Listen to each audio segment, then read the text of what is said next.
Hello everyone, my name is Elephantman and I'm going to be your host today on the latest episode of The Unknown.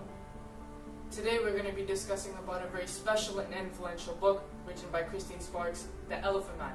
I will not only be talking about the book itself, but the many social themes that are infested in this book and how some of them are still existing to this day. I hope you enjoy, and I think we shall begin. The book is based on a real-life story of a man called Joseph Merrick.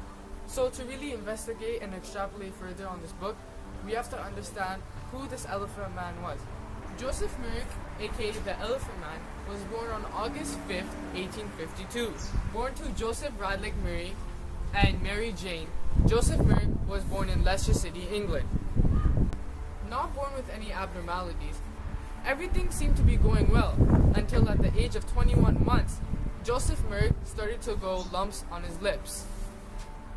Born in a relatively poor family, Joseph Merrick started to feel the heart of life due to his physical deformity. And just at the age of 13, he left school and moved workhouse to workhouse to pay for himself. Each owner that he went to, he was either neglected, segregated, labeled, or discriminated. And even it came to a point that he was physically and mentally brutally thrashed.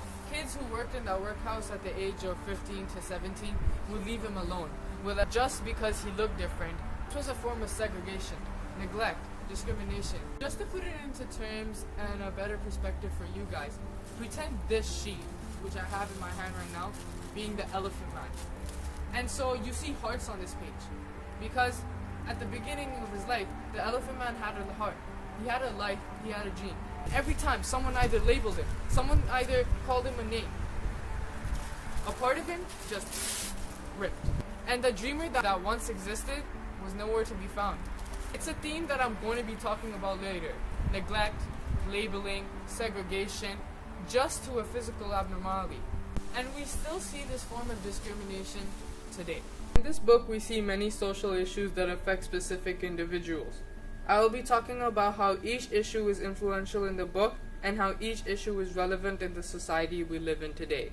Joseph Merrick had been labeled as a menace to society. He was not treated the same. He was oppressed by society as they took his privileges and dreams away from him, and lastly, they drove him towards isolation and alienation due to leaving him alone and not giving any attention to his problems.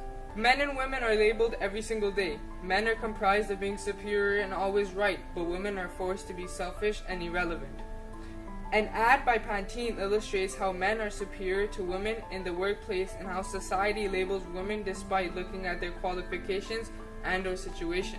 Oppression and equality is here in this present world, but we would have to take a trip in history to really see it evidently. The blacks during slavery and until the 1960s were not treated equally as they were separated from the whites. The whites found it necessary to oppress them so they could uphold their superiority and power. Like the Elephant Man, being oppressed and discriminated led many towards isolation and some towards death. Due to society always pushing and shoving the Elephant Man down, justice was hard to come by. Going from owner to owner who brutally beat him and starved him to death, justice to the Elephant Man and his rights were never given. It was until Dr. Travis, who was like any other, followed his moral ideologies to give this man his justice and his life back.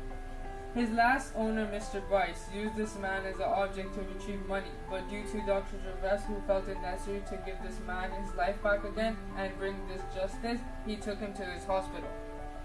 By doing this, justice was given to the Elephant Man, and therefore it led him to interacting socially with others and having a dream again. In the world we live in, it is necessary that each human has rights and a chance to get justice. However, an incident like the Trayvon Martin case, justice was not given to the needy, but rather a blind eye was given to the guilty. This was due to factors such as stereotyping and racism, which led to the wrong verdict. Faith is something that is not that evident and influential, but it is a tool that is used by Joseph Merrick to enlighten him with hope. Joseph Merrick used to have a Bible with him always that was given to him by a friend. He cherished this Bible and found it a means to escape from the brutality and discrimination that he was facing. He clearly explains that this Bible gave him hope for a better tomorrow. An example would be a soldier who, like the Elephant Man, doesn't know what will happen to them next, but they keep their trust in God and always use their faith as a guidance of hope and victory. Bullying would be a general term of what is happening to the Elephant Man, but a main character that is introduced in the book does not only bully Joseph Merrick, but is a pure form of a sexual violator and a person who indulges in domestic violence. Crenshaw, a man who works in the hospital as a clerk, bullies and torments the Elephant Man in the night, but in the afternoon, he goes home to his wife and beats her up.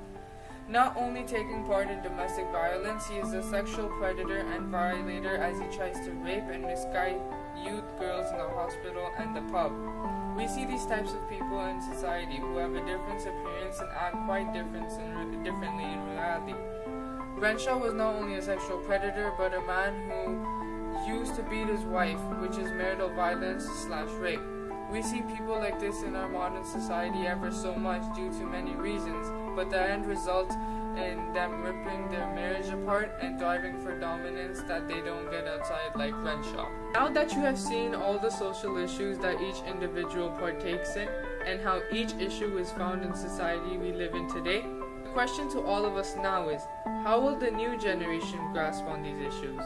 Today on The Unknown, we have a very special guest who is a motivational speaker and will be talking to us about voice and power. Hello SK, how are you today? That's good. You're on The Unknown, and we just wanted to find out your insight on the social issue of voice and power. Hello everyone. As a speaker, I have the ability and privilege to express my thoughts and feelings, which can hopefully make people more educated and knowledgeable. The use of voice in society is a tool to engage people for the better or the worst. One's voice was the ability and power to change society's perspective.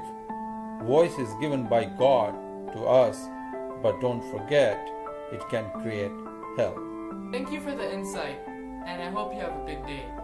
We see how important voice and power is in the book The Elephant Man. Characters such as Joseph Merrick and Mr. Donner don't have the power of voice. A voice and power that is influential and superior to any is society's. In this book, society uses their voice to discriminate the Elephant Man, and therefore it had the power to ruin his life. We know in the book that Dr. Chavez saves the Elephant Man, but in society, social issues such as labeling and neglect are brought to the general public through media. Due to the help of media, ads such as these help create awareness and enhance the knowledge of society, which therefore eliminates irrelevant ideologies on such bold social issues. Thank you very much, and we'll see you again on another episode of The Unknown.